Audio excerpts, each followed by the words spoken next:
Salut! On va aujourd'hui monter les éléments électroniques dans le Fireteam. Pour ça, c'est pas compliqué. Il te faut un moteur. Hop, on va commencer par lui. Parce que normalement le pignon doit y arriver par devant encore après. Ouais, c'est bon. Alors, point très important, chez Arma, beaucoup ont eu des soucis avec ce chariot moteur. Pour la simple et bonne raison, pas que le char lui-même, je vais te le montrer, t'inquiète, je vais m'approcher. Avec, en fait, l'empreinte des vis. Cette empreinte, très mal faite. Il y a, dans beaucoup de cas, même des tournevis neufs qui vont tourner dedans. Regarde le jeu qu'il y a. C'est pas un tournevis neuf, hein, mais c'est celui qui me sert pour un tas d'autres choses. Regarde ça. On a un jeu de malade, alors que là, tout va bien. Ça, c'est amélioré, quand même. Parce que dans beaucoup de cas, tu as énormément de soucis pour le sortir. C'est monté avec de la Loctite. Il faut donc chauffer. Donc tu as plusieurs options. Des capeurs thermiques assez balèzes, avec la toute petite buse, la flamme. Attention avec la flamme, évidemment, le plastique autour. Tu peux virer certains éléments, il n'y a pas de souci. Et le fer à souder aussi, s'il est assez balèze, tu le poses juste sur les vis, tu attends suffisamment longtemps. Quand ça commence à fumer un petit peu, tu sais que la Loctite est suffisamment chauffée pour craquer, fumer, et tu peux sortir ça de là. Très important, sur le moteur d'origine. Arma, on ne sait pas pourquoi, depuis le début, enfin depuis un certain moment, et aller rajouter une arête en plus. C'est-à-dire que le rotor est méplat, mais que ce méplat s'arrête. Donc beaucoup d'essais arrivent au bout, et ensuite il coince, là il force, bah tu casses tout. Sortez vraiment, sortez le BTR, cherchez pas à comprendre. Non, il y a certains pignons qui en avaient deux, maintenant les nouveaux ils n'en ont plus qu'un. Il y a évidemment le petit circlips au bout en plus. Et les nouveaux pignons en plus ont un méplat aussi, donc ces pignons, honnêtement, vous savez ce que j'en ai fait? Je les ai tous jetés à la poubelle. Basta. Je veux pas les voir.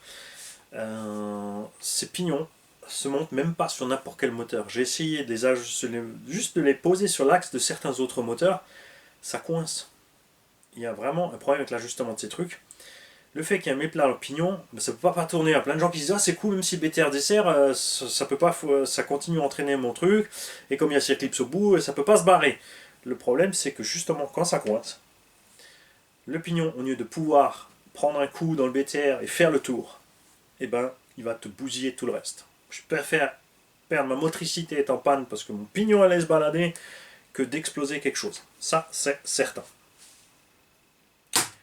Bien. Alors, là-dedans, tu as deux vis M4.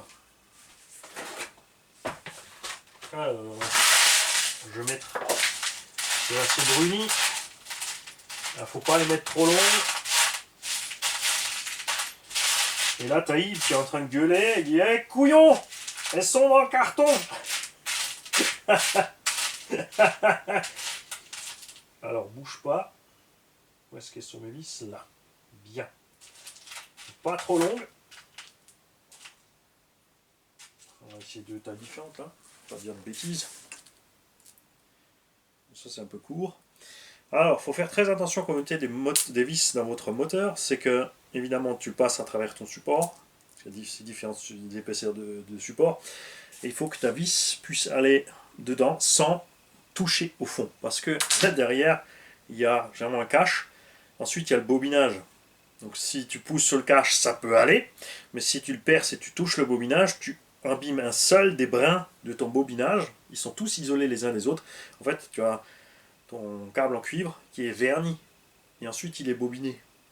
Il ne se touche pas. Et si tu blesses un brin, eh ben c'est Mimi Serrara, c'est la même merde. Exactement. Voilà. Ensuite, on va y remettre aussi de la Loctite, parce que le moteur est un peu plus lourd. Hein. Peut-être pas la verte. Hein. Alors, selon les marques, ça c'est du frein filet. Loctite n'est qu'une marque. Chacun ses codes couleurs. Même dans les couleurs, tu as différentes réactions. Le moteur là, on va le monter couché, câble sur le côté, ça il faut y penser. Là, c'est prévu que pour du M4. T'as pas d'autre solution. Ça tombe bien, le moteur a aussi du M4. Il y a des moteurs qui ont du M3 et du M4. Il y a des supports qui ont que du M3. Il y en a qui ont M3 et M4. Donc, selon les constructeurs, tu peux jongler. Eux, ils ont pensé qu'à eux, ils s'en fichent. C'est un peu comme Traxxas. Ça me plaît pas qu'ils commencent tous à faire ce genre de conneries. Moi, j'aime les fabricants RC qui pensent de façon polyvalente. J'étais un peu déçu sur la VT au bas de ne pas avoir de support pour monter le moteur en 49. Voilà, on va bien serrer cette histoire. On va laisser le méplat vers devant pour lui accéder. Alors, d'origine, il y a un 2000 kV. Là, on diminue le kV, on passe à 1650. Donc, dans l'idéal, on va laisser aussi ce moteur en 6S, ça suffira large. Tonton, il ne veut pas bâcher de fou avec. L'avantage, c'est que le couple en plus de ce moteur va éviter la montée en température et éviter au moteur de forcer. Parce que le petit moteur, il y va, mais il force plus. Résultat, il chauffe plus, consomme plus finalement quand même. Alors là, celui-là, il n'existe pas encore en roller. Quand il existe en roller, ça sera la même manip. C'est un peu le truc que je trouve toujours dommage. Quand tu as des rollers, c'est que tu es quand même obligé de démonter toi-même une partie pour mettre les éléments. Alors à ce compte-là, je préfère que ça soit démonté tout de suite ou que ça reste complètement en kit. Toutes ces histoires-là. On va enlever tout de suite aussi le support variateur. Parce que moi, ce que j'aime bien faire, c'est ne pas me contenter de coller le vario. Surtout pas des varios aussi chers. Enfin, même les petits varios, n'importe lequel que ce soit. Je préfère vraiment visser mon vario à ma plaque support.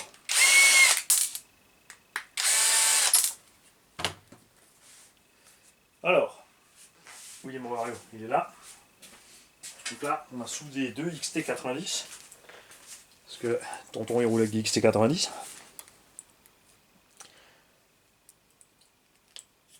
On va voir dans quel sens on va le monter. On devrait le mettre par là à cause de la longueur des câbles. Et ce qu'on va faire, tu vois, qu'il y a 4 trous. On va pas pouvoir tous les utiliser parce que certains tombent à des endroits incongrus.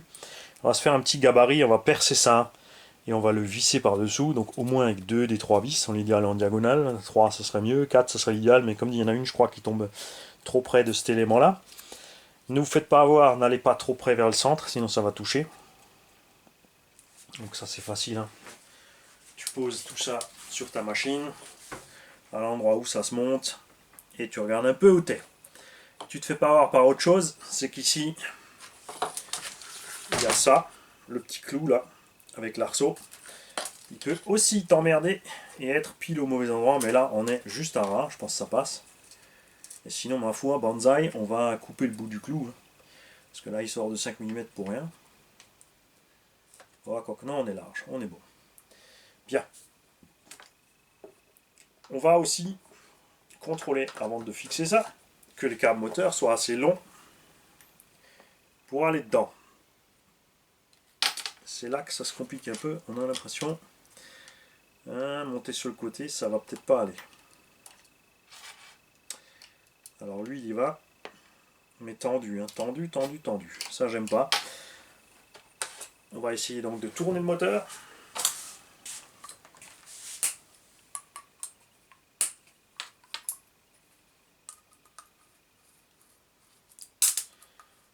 Pas oublier de remettre la Loctite. Hein, on va le mettre debout. On va prendre ces deux-là. Vérification. Yes.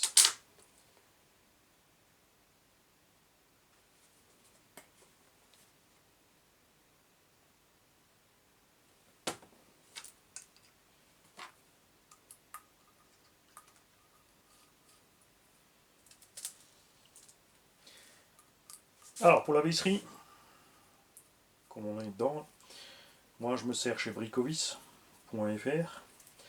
Je crois que Bricovis livre pas vers la Belgique, mais ils ont une sous-entreprise qui, elle, livre par Mondial Relais vers la Belgique, ou peut-être ils ont mis au niveau de Bricovis, ils ont changé de système, donc à vous d'aller voir. Hein.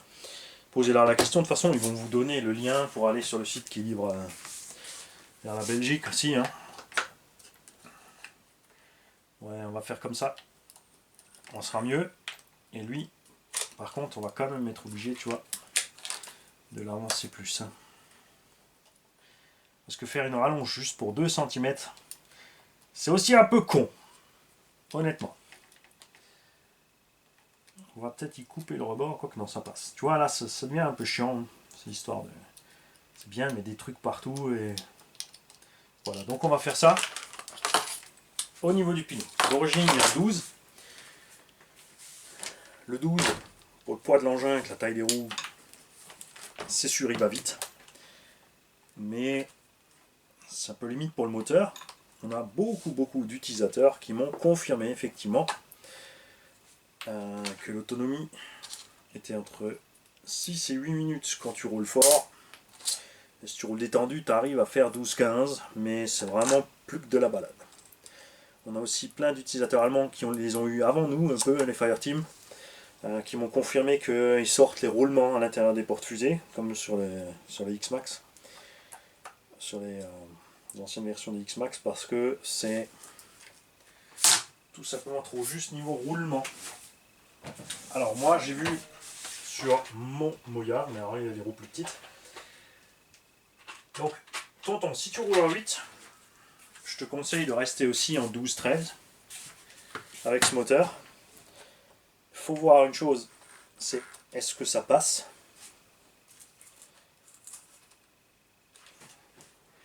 Est-ce qu'on peut mettre un 12 ou 13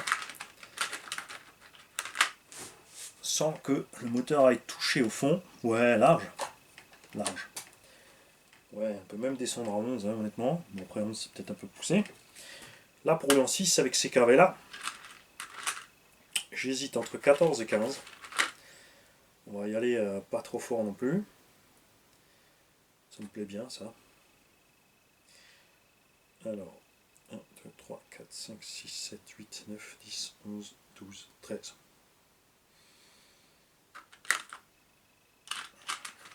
C'est un 14. Tu as un 14, mon petit Mani? Ben, normalement, oui. J'ai des jolis pignons tout neufs exprès. Alors, hop, là aussi. BTR, c'est dispo chez bricovis.fr. Ils ont de la vis en 19, en 12,9, en alu inox à 2, à 5. Alors si vous demandez la différence la 2 et la 5, c'est simple. Hein, vous êtes sur Google, vous rentrez la question sur Google ou sur YouTube. Et il y en a toujours un qui va vous expliquer ça de façon sympathique. Alors la 2, c'est simplement de l'inox de base. Ça suffit largement pour les installations normales. La 5, en fait, c'est prévu pour tout ce qui est marin et alimentaire. À cause du sel. C'est encore plus résistant, c'est pas utile. Bon, si vous habitez par contre une bordure de mer, si j'habitais près d'une plage ou quelque part d'un truc salé, ouais, je pense clairement que j'y mettrais ça. On va compter les dents pour être sûr, c'est pas écrit sur le pignon. Donc 1, 2, 3, 4, 5, 6, 7, 8, 9, 10, 11, 12, 13, 14. Je préfère être un peu trop lent au départ que trop fort. Et après, je sais pas aussi si tonton veut peut-être rouler 6 et 8, selon son humeur, ou selon ce qu'il a en dispo. Et résultat, si on trouve un pignon où il est bien à l'aise avec les deux, donc pas trop lent en 6, pas trop brutal en 8, ça devrait le faire. Entre-dents, voilà. Alors le coup du papier, ça va avec le module 0,8, avec le module 1. Le papier, c'est déjà trop serré souvent. Après, c'est toujours relatif. Ça dépend aussi du papier que tu as. Après, Arma, de toute façon, c'est bruyant. Et le test le plus simple à faire, c'est de mettre le jus sur le véhicule après. Tu mets sur un support et tu accélères doucement, tu regardes. À ce moment-là, tu peux toujours desserrer un petit peu, reculer un petit peu le moteur. Et c'est vraiment là, en dynamique, quand tu règles ton entre-dents dynamique, au niveau de l'ouïe, c'est vraiment là, franchement, que ça se passe le mieux. Il y a des fois des entre-dents, tu te dis c'est tip top, j'ai super bien fait, tu mets en route, t'es pas content, tu relâches un peu le support moteur quand c'est en mouvement, d'un coup, le bruit, tu divises vraiment le son en deux. L'avantage de prendre des moteurs avec des KV plus bas quand des constructeurs comme ça ont merdé le rapport de transmission principal, parce que ouais, c'est comme Coralie, ils ont merdé le rapport de transmission principal, on tire trop court. On a des petits pignons, donc beaucoup de révolutions du pignon moteur, pas beaucoup de dents en contact à la fois, alors que quand tu mets un grand pignon sur un grand pignon, et ben, le son il s'en sort beaucoup mieux. Dans mon Moyave, j'ai mis un 750 kV avec un pignon de 23. Regarde, tu vois, tu as plus qu'une dent en contact. Tu es 3 dents en permanence en contact sur ce genre de choses, alors que là, tu en as à peine une qui est au milieu et les autres sont déjà relâchées à cause que c'est rond et que les dents elles sont éparpillées. Hein, c'est pareil, là aussi il y a des gens qui se sont fait du mal, qui ont fait des super tutos sur ça. Moi pas, parce que ça m'intéresse pas plus que ça. Moi j'ai ma solution sur le truc, c'est que avec un pignon plus de dents, ça fait moins de bruit, donc quand je peux, si c'est mal étagé au niveau du véhicule, je préfère changer ça. Mais c'est pas partout le cas. Le petit DR8, FS Racing machin bidule, lui, bah, il n'a pas de problème. On a mis un petit pignon de 12 ou de 11 et il est super silencieux, ça va bien. Cerveau donc, Diamant DBS 5084 pour 50 kg, 8,4 volts, 0,09 secondes. C'est pas le plus rapide, hein, vraiment plus rapide. Et là surtout qu'il ne sera pas alimenté en 8,4, donc il sera mon Dieu, à 0,10 secondes. Dans le tout-terrain suffit large. On me demande souvent ouais, niveau vitesse. Alors niveau vitesse c'est pas compliqué. Sur une voiture de piste, restez à 0,10 secondes. Au plus lent. Sur le TT, tu peux aller à 0, ouais, 13, 14, 15, mais ça devient long. On a beaucoup de servos en 0,16. Ça fait qu'il faut 0,32, donc presque une demi-seconde à fond à gauche jusqu'à fond à droite. Plus le jeu des roues, plus l'inertie, le sauve-cerveau. Ça t'arrive vraiment des fois à une demi-seconde. Et là, tu vois que, alors dans tout terrain, ça va parce que tu glisses, tu as les gros pneus, surtout sur la MT, ça dérange pas. Sinon, tu vois que vraiment, c'est pas terrible. Arma Huette, toujours encore les caoutchoucs avec les petites bagues en laiton pour amortir un peu sur le cerveau. Là, on a un cerveau qui a des pattes en alu. Et tout ce que je vais faire si je mets ces cylindres, c'est créer un jeu supplémentaire inutile. Et il ne pourra pas balancer ses 50 kg sans secouer dans le brancard, ce qui ne sert à rien. Je vais rapidement m'approcher pour montrer un truc de côté. Manu, tu vas monter à l'envers le cerveau. Oh, il est vers devant. C'est nul. Pourquoi c'est nul? Parce que le câble sort derrière de ce sens. Je vais te montrer.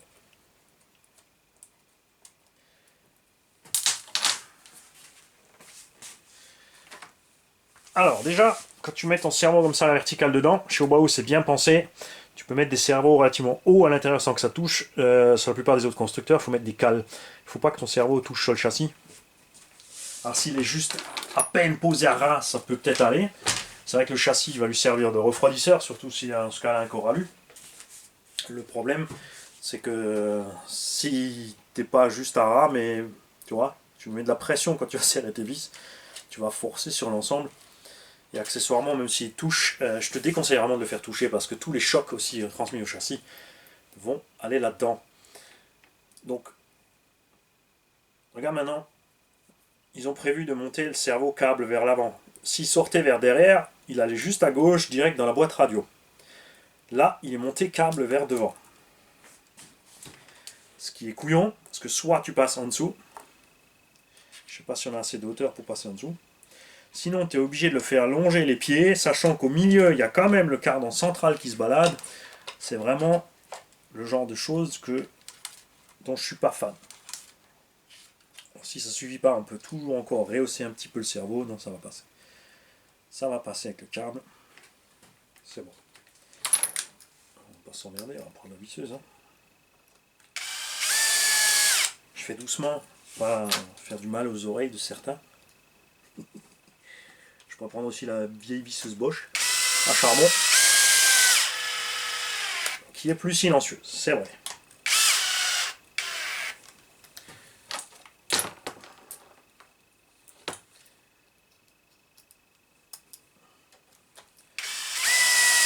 Alors c'est pareil, alors, pour l'histoire des petits caoutchoucs, des cylindres pour le cerveau, il y a des pour et des contre. Moi ça fait longtemps que... Enfin, quand j'ai des cerveaux balèzes, je ne les utilise pas. Ça m'a jamais posé de problème. Il y a bien sûr qui vont dire que c'est absolument totalement nécessaire et que c'est du suicide pour le cerveau. Ils ont peut-être eu des casses, donc ils auront raison aussi. Toi de faire ton choix. C'est juste que moi je fais 100. Alors c'est sûr, c'est un petit cerveau plastique. Là, vaut mieux avoir le truc. Hein. Alors, j'aime bien parce que le cerveau de Shift, il a un mini câble. Et le cerveau de la rallonge a un câble énorme. La prise de la rallonge est pile sous le cardan. Résultat, comme elle se met debout, non ça va, parce que non, elle est coincée par le... Tout va bien, elle est coincée par le renfort de châssis. On va passer le câble de cerveau encore là-dedans. Il ne faut pas oublier qu'il y a du coup 3 câbles qui passent. 4 si tu mets les LED et tout. Ouais ça va, on est loin en dessous. Tu vois, de cette façon, le câble, il peut aller direct de là, là-dedans. Moins il se balade près du cardan, et mieux c'est, évidemment. Bien. Alors, nous, on va utiliser une autre corne de cerveau.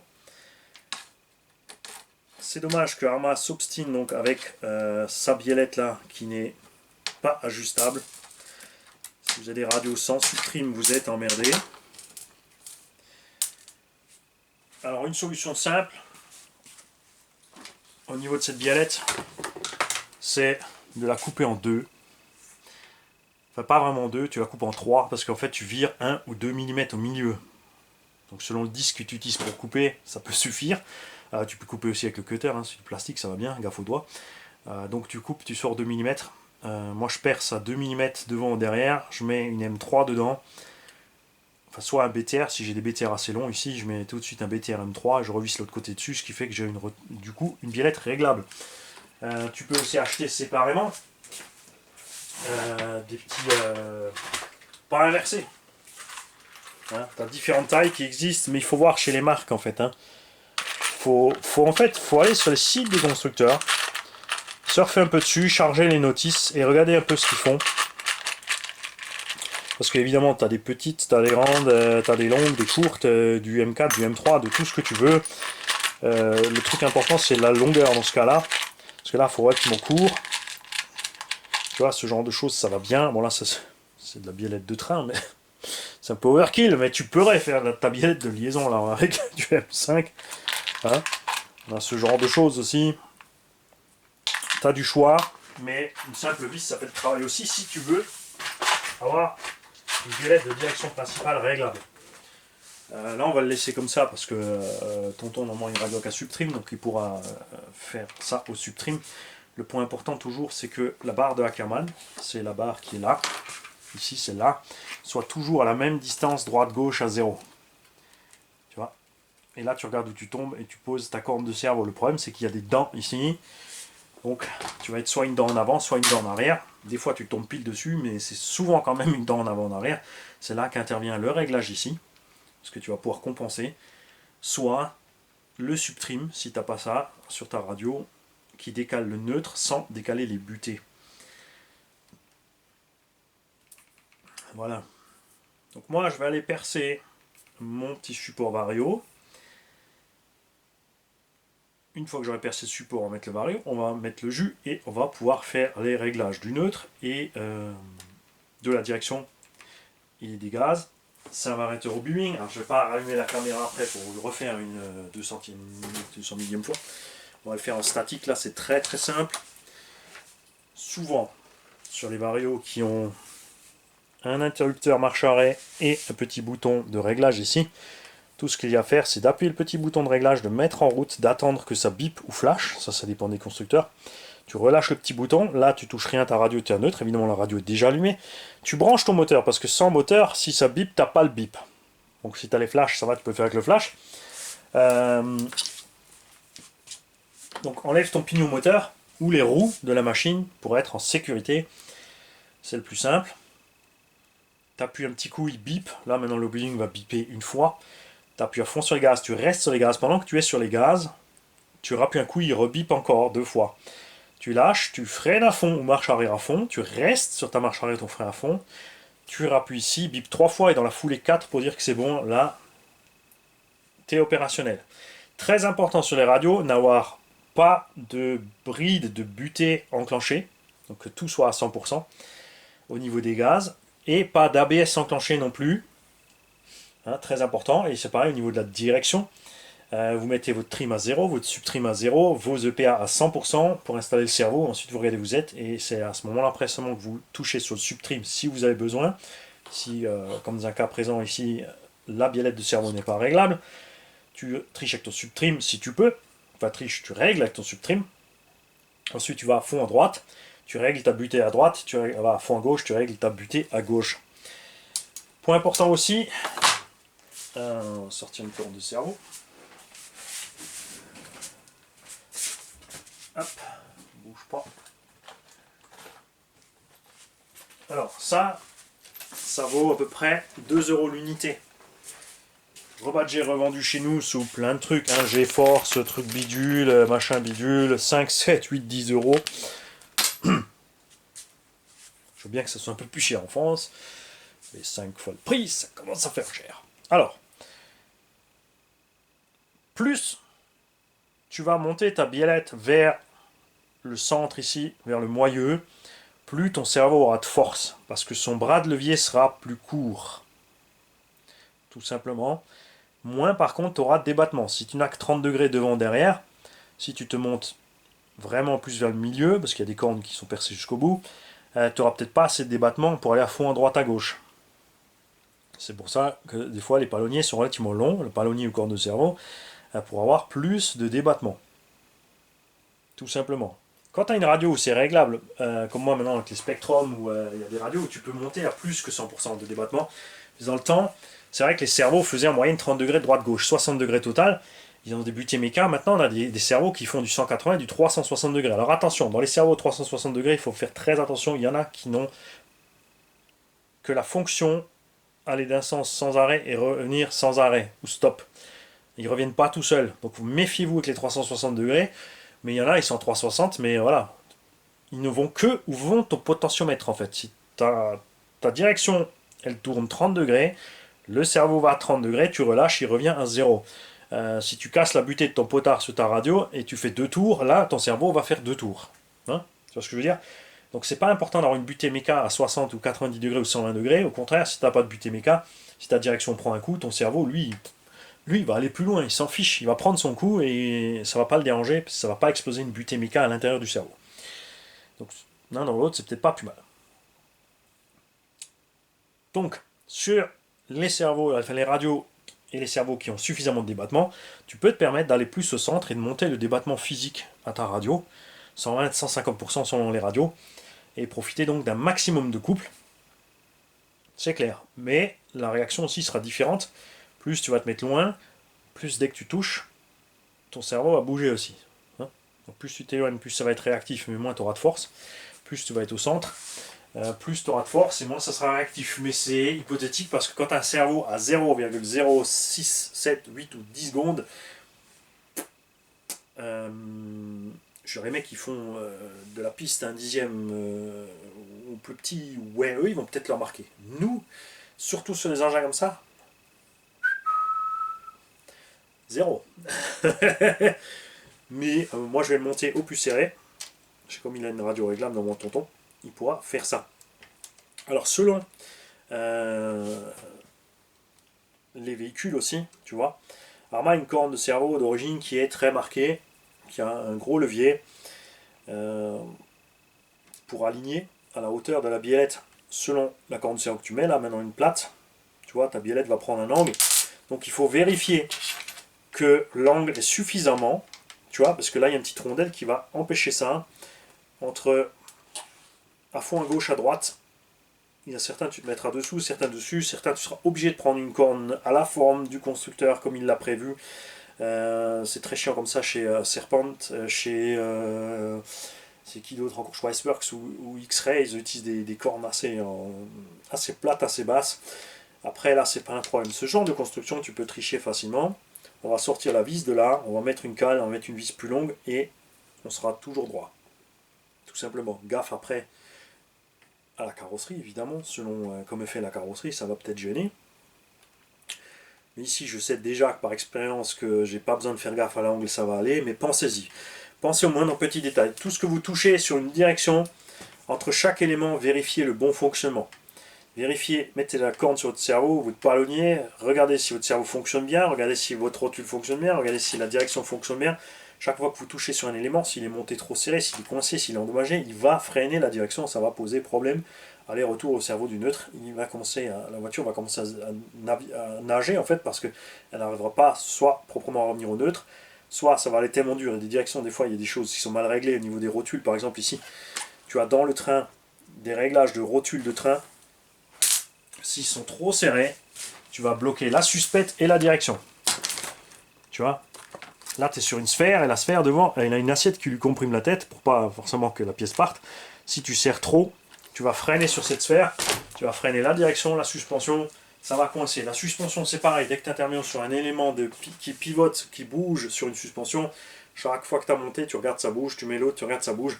Parce que si tu montes tout à l'aveugle, et qu'ensuite tu as un truc qui coince, tu risques de chercher des fois longtemps pour pas grand chose d'où vient la source, alors que si tu as contrôlé chacun de tes éléments, tu es sûr que chacun de tes éléments fonctionne. C'est tout simple.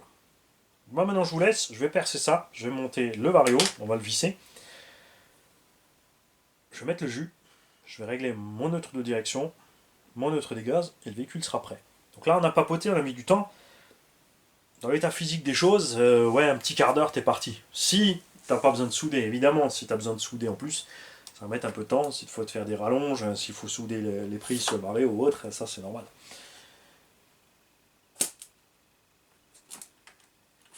Je suis en train d'étaler mes vis, moi, je vais faire attention. Et voilà. Et c'est tout. Et c'est tout. Ciao les gars. Si, je suis encore là, finalement. Je vais quand même vous montrer quelque chose. On a donc monté le cerveau. Et bien, ça, c'est la première fois que ça m'arrive sur une Arma, enfin sur un engin Wii Zombie ces 2-3 dernières années. Tout est en face. On a un peu de carrossage, un tout petit peu. Bon, à la limite, il faudrait un peu d'ouverture devant, mais là, on est relâché sur les suspects. C'est pas très grave. On va rouler comme ça.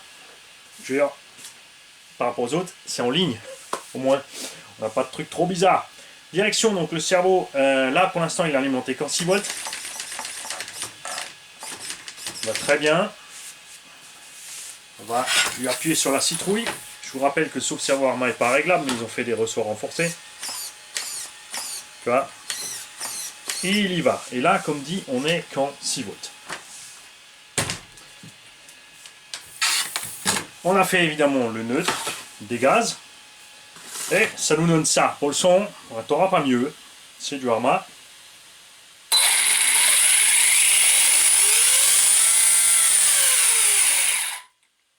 Ça a l'air pas trop dégueu, hein. On va passer à la carte de prog. Alors on va démancher un peu le moteur pour pas être emmerdé. Donc le vario est vissé par en dessous. Il y a effectivement une des vis qui tombe sous une patte de passage de câble. On a coupé la patte et on a tout simplement mis une rondelle. J'ai pas encore fixé le bouton d'interrupteur on-off parce que avec la cage, je ne vais pas le mettre quelque part sur le côté parce que je pense que la cage va taper. Ici on n'a aucune surface bien plate pour le mettre. Alors d'origine là il est vissé là, donc ce que je vais faire c'est que je vais fabriquer une petite platine ici visser avec cette vis là justement, et on va coller ce bouton là-dessus. Alors, donc l'hippo auto, marche avant frein normal. Ce qu'on va faire, c'est que le cut-off, on va le passer en élevé au lieu d'en médium. Vaut mieux couper un peu plus tôt et pas chauffer là-dedans. Coupure thermique du variateur à 105. On peut mettre 105 ou 125, voilà, c'est à 105. Coupure thermique du moteur, il a une sonde, mais pas le vario. Sens de rotation moteur, on laisse comme ça, pour l'instant on est bon. Voltage du bec, donc on passe à 7,4. Puissance de freinage, on va passer à 62,5. On a un moteur avec moins de kV, on a un pignon plus gros. Là c'était assez doux, mais sur le terrain, éventuellement ça sera peut-être un peu juste, donc il vaut mieux diminuer à la radio. Donc tu me diras si tu as une radio qui est réglable évidemment. Marche arrière à 50%, pas 25%, puisqu'à 25% tu restes coincé où t'es. Punch, on reste sur 3, tranquille. Et drag brake, 0. Drag brake, c'est le frein automatique quand tu lâches les gaz, le véhicule freine de lui-même. N'oublie pas que ça consomme en permanence, et même à l'arrêt, du coup, tu es en train d'alimenter l'électroaimant ton moteur. Ça chauffe plus, ça consomme plus, c'est utile aux compétiteurs, ou les gens qui roulent, qui foncent vite sur les virages, tu vois, ils lâchent les gaz, ça freine tout de suite. L'avantage du drag brake, c'est que tu n'as pas le moment où ton véhicule, tout simplement, est en roue libre. Donc tu gardes le contrôle permanent. La roue libre, c'est là où tu perds le contrôle, la suspension se relâche, les jeux se relâchent, et ça va pas. Donc là, on va mettre rapidement en route. Ah, ça change, hein. Ouais, on est good. Voilà, on est prêt pour l'essai. C'est tout ce qu'il y a à faire. Alors si vous posez la question, oui, j'ai branché des EC5 dans des XT90. La taille des cosses à l'intérieur sont les mêmes. Le seul truc, c'est que tu n'as pas l'effet de verrouillage du plastique contre le plastique. Donc j'utilise un velcro. Alors je fais pas ça pour rouler tout le temps. Hein. C'est juste là, c'est un essai. Lui roule avec XT90, moi pas. Je vais pas m'amuser à souder des adaptateurs ou à souder des EC5 pour rouler et rouler après. En plus, on va faire un essai cool de la machine. Donc je suis déjà content que tout ce qui manque de train, ça colle. Et la suspecte aussi, sortie de la boîte. Tu vois, on est bien. Alors là, il n'y a pas encore le kilo de la cage dessus, évidemment. Quand on va rajouter le kilo de la cage, ça va changer. Alors on est léger niveau batterie. On est un peu plus lourd au moteur Vario. Tu as vite fait de mettre des batteries qui font aussi rapidement vers le kilo là-dedans. Hein. Du 6S 6008 par là. Tu vois, on est quand même relativement ferme. Hein. Tu vois, on n'a pas beaucoup de squat. Donc c'est bien quand même ce que j'ai vu sur les vidéos, c'est que c'est quand même relativement ferme. Après avoir avec la longueur des bras, ça sera quand même évidemment plus doux que ce qu'ils ont fait sur les anciens Crichton et Talion compagnie. Tu vois, c'est vrai qu'il navigue bas quand même, hein, tu vois. On peut décrocher. Ça va y aller. Et tu vois, la direction il va. On est good. C'est tout ce que j'avais à ajouter. Maintenant, il n'y a plus qu'à essayer. Ciao les gars.